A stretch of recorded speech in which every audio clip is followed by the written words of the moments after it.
Voltando, vamos agora falar da nossa terceira condição, que é quando a gente tem tanto a pressão como a vazão variáveis. Agora, nenhuma das duas é constante, isso é o mais comum de acontecer. Como é que a gente vai trabalhar nesse caso? A nossa curva característica que a gente tem, nesse caso, é muito parecida com a curva característica de uma bomba centrífuga. Vamos ver como é que ela vai ficar? Nós temos aqui a nossa equação inicial, só que agora nós temos três variáveis. Nós temos o volume variando, a vazão variando e a pressão variando. Como é que nós vamos trabalhar com isso? A gente precisa transformá-la também numa equação de primeiro grau para poder, com os dados coletados, nós acharmos os valores de K1 e K2. Então, o que eu fiz? Eu trouxe para cá, no denominador, o valor de Q. Coloquei aqui. São duas variáveis, sim, mas aqui é o meu Y. Então, P dividido por Q é o meu Y. Ok, ficou feio aqui, né? Deixa eu apagar. Vai ser mais bonito. O P dividido por Q é o meu Y. Coleto dados de pressão, vazão e volume. Dividir esses dois é uma única variável que aparece ali no meu eixo Y. Coletei dados de volume, tem essa minha equação de primeiro grau.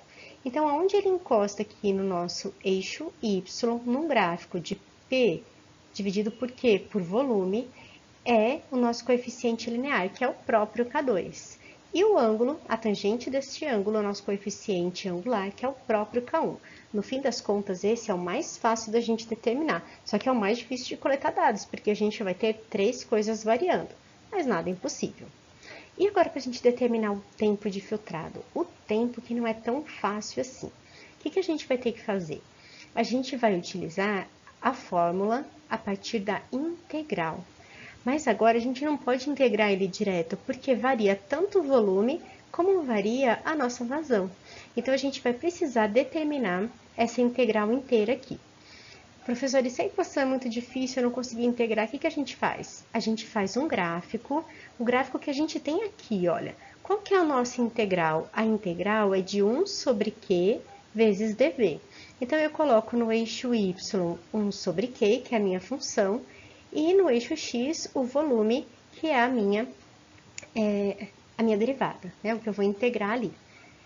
Ótimo. Faço um gráfico de 1 sobre Q por volume, traço essa minha função e determino aqui a área embaixo desse gráfico. Muito fácil da gente determinar isso. Tem alguns programinhas que fazem isso. Se a gente não conseguir, o que a gente faz? Vai separando de pedacinhos e considerando que o trecho que a gente está separando ele é o constante, então a gente teria aqui diversos trapézios para fazer esse cálculo. Ok? É um pouquinho mais complicado a parte do tempo, mas é mais fácil a parte para a gente determinar K1 e K2. Mas nada impossível, nada que vocês não consigam fazer. Eu sei que pode ter sido muita informação, mas fiquem calmos que a gente vai trabalhar na aula muito exercício disso. Vamos continuar, que tem mais um pouquinho. Isso que a gente determinou foi o tempo de filtração. Agora, a gente precisa determinar o tempo de lavagem, porque a gente vai filtrar, vai lavar e depois a gente vai retirar do nosso filtro, que ele é batelada, lembra? Filtro de pressão é batelada. Para a gente fazer a lavagem, a gente vai utilizar a mesma equação que a gente chegou. Só que aqui, olha, é a pressão de lavagem e a vazão de lavagem. A única coisa que vocês precisam tomar cuidado é que esse V, ó, é o V de filtrado, não é o V de lavagem, é o V de filtrado. K1 e K2 são os mesmos anteriores. Determinei um, posso variar as minhas condições, contanto que eu não varie o que mesmo? Isso, as características do filtro e da suspensão. O tempo de lavagem ele vai ser usado também pela definição, que é o volume de lavagem dividido pela vazão.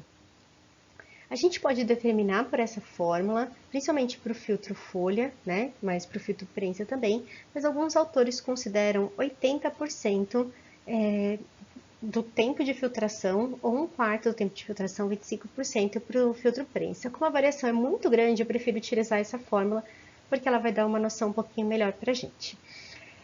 Na equação anterior que eu mostrei para vocês, que a gente tem o PW igual K1 vezes BF mais K2 vezes o QW, a gente determina por essa equação aqui o QW, volta nessa fórmula, coloca o QW aqui e acha o tempo de lavagem.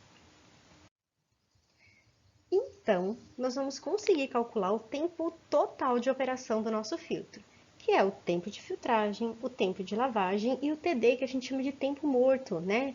Ou tempo de drenagem. Esse tempo, ele considera o que a gente vai tirar, a limpeza e a remontagem do filtro. Esse tempo ele depende única e exclusivamente do nosso operador. Então, é aquele que a gente não consegue modificar, a não ser colocando o operador mais rápido nesse caso. Para a gente poder considerar o tempo total de projeto, a gente precisa considerar esse, porque vamos pensar que a gente está num processo batelada. Então, está vindo tudo contínuo e eu preciso saber qual é o fluxo que eu tenho nesse meu filtro. Então, eu vou considerar o meu volume total filtrado, né, do volume de filtrado total, dividido por esse tempo de operação. É a minha capacidade do filtro. E a capacidade do filtro, que a gente chama de capacidade horária, então, é o tempo total. Por quê? Porque se eu só considerar o tempo de filtrado, eu consideraria que eu teria um processo muito mais rápido do que eu realmente tenho, uma vez que eu preciso lavar ele, desmontar, limpar e montar de novo. Então, a gente realmente precisa considerar esse tempo total. Eu espero que vocês tenham gostado dessa aula. Não se preocupe, assiste mais uma vez se ficou com dúvida, que fica mais fácil. Façam as suas anotações, use um portfólio e na aula a gente se vê para poder fazer exercícios. Ok, gente? Até na nossa aula e, por favor, participem no chat. Já que vocês não ligam a câmera, pelo menos participem no chat comigo, tá bom? Obrigada, gente. Até mais.